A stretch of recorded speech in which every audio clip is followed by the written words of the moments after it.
आहे म्हशीचा पातळ चीक आमची शेजारची आई नकुसाई यांनी दिला आहे।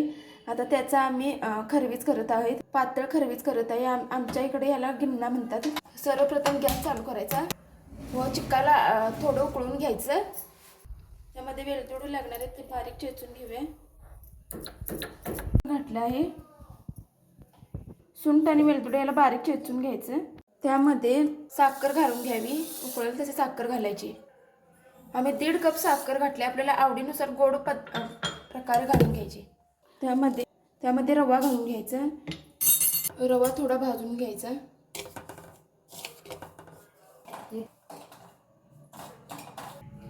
रवा भाजलाय आता त्यामध्ये रवा घालून घ्यायचा व त्याला हलवून घ्यायचं।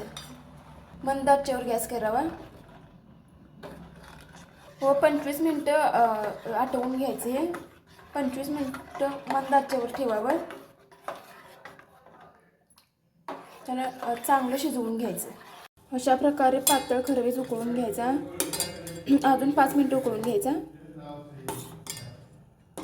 अशा प्रकारे पातळ खरवीज तयार आहे। गॅस आता बंद करून ठेवला।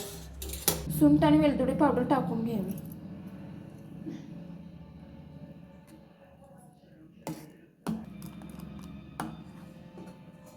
अशा प्रकारे म्हशीच्या चिकाचा पातळ खरवीज तयार आहे।